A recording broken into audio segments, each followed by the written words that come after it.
Kasi tulad niyan sa 'di ba puro American car din doon. Kasi iba talaga ang comfort sir ng premium brands compared sa Toyota syempre maganda rin naman, Mitsubishi. Pero kaya nga siya American car kasi yung quality din niya, yung comfort iba. Saka yung ano niya, yung safety, yung pag tama. linyador. Yes sir. Merong ano muna, merong seconds bago talaga sumipa. Saka may mga yan, yung safety feature nga, may mga limp mode yan kapag may problem yung engine nyo para hindi siya magkaroon ng further damage. Yun yung mga, kasi nga daming sensor niyan puro computer. So, may maliit na problem, sinasabi na niya agad sa'yo, mag-error na siya. Kaya yun yung wala sa ibang Oo. Kaya kumbaga mas talaga siya, mas advanced kaysa dun sa iba. Kaya in a way, yung iba kasing mechanic, akala nila pag ganun, sirain or hindi nila alam, mas okay ngayon kasi pag sinalpakan mo computer, alam mo na agad, mas mabilis mong ma-diagnose, alam mo agad yung papalitan na pyesa. Kahit kami, ako hindi naman ako mechanic, pag nabasa namin ganyang code, alam na namin yung problem, papapalitan na yun. Hindi yung sa iba, magta-trial and error ka pa. Kasi nga, walang sensor walang, tatanggalin. Bayad cuts, next na naman. Kung di ganun ka, yung mekaniko nyo, makalahat na napalitan bago kaya pag... diagnose, hindi naman pala yun ang problema. Ang problema nasa ibang bagay. Meron first owned, so, ang mileage ito, 37,000 lang.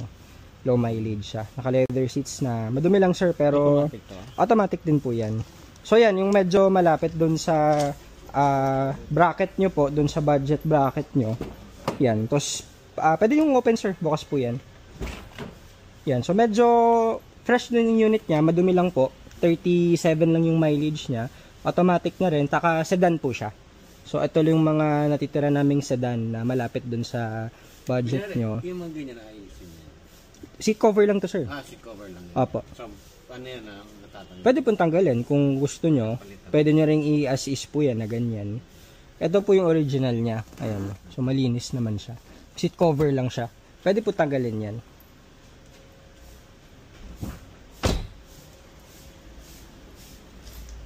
Yan. Madumi lang po. Taka syempre ang advantage ng silver, hindi siya ganun kadumihin kapag ito kasi matagal lang na So syempre 3-step detail naman yan. Kasama po yun. And kapag, yung SOP checking. Kunyari, yan ang... Kasi alam nyo naman dito, kotse inayos namin. Sa papel, wala nang kaisipin dyan. Kasi kung may something dyan, may peke or hindi nyo mapatransfer, may problema sa LTO, money back, so di namin yung full amount nyo. Kaya dito, wala kang isipin. Wala kang isipin dyan.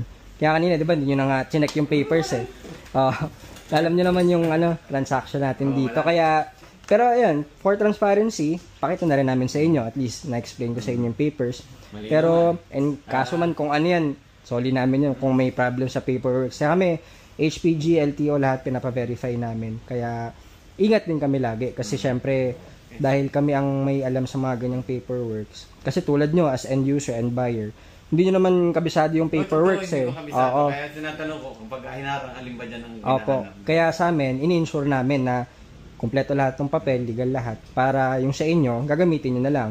Kung basta, pag may kasong problem sa, pag may kaso sa papers, sa ano man, soli namin yung full amount, walang kaso dun. Kaya guarantee namin yan. At least na-explain ko lang sa inyo. Malino walang problema. Yun. So, ito na yung invoice, sir. Iyan ako lang. Para pa print name, signature na lang po dito, sir. Ayan.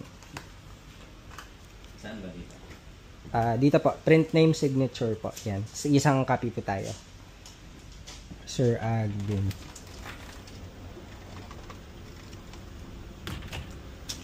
So, ito guys, ito na yung na-reserve ni Sir Alvin na 2015 Ford Fiesta sedan. Actually, nandito lang to naka-park lang dito.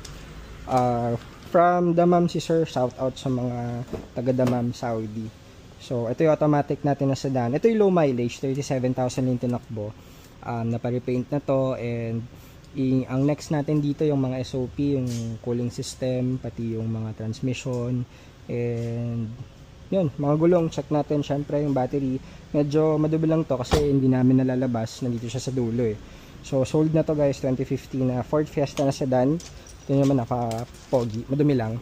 So taga ano din sila sir dito, from Nueva Ecija pa. So babiyahe sila, galing pa si sir doon actually, galing siyang Nueva Ecija kanina. So, pag alis ulit ni sir, papuntang Damam, iwan niya na to sa wife niya. So, in kaso man doon sa mga maintenance and everything, hindi na problema si sir. Kasi dito lang niya dadalhin. Dito lang dadalhin ni ma'am para hindi na siya mag-isip, magka-problem doon sa mga ibang mga talyar, mga shop. Kaya, syempre, dahil GTA yan, alagaan natin yung unit nila ma'am, nila sir. So, thank you po. Maraming salamat sa tiwala. At, final payment na agad ni sir. At, yun. Para daw sa may magamit sila dito sa Pilipinas. So yun po, maraming salamat sir and ma'am, Sir Alvin. Shout out din ulit sa mga taga Damam, Saudi Arabia. So sold na. Salamat po, GTA Cars.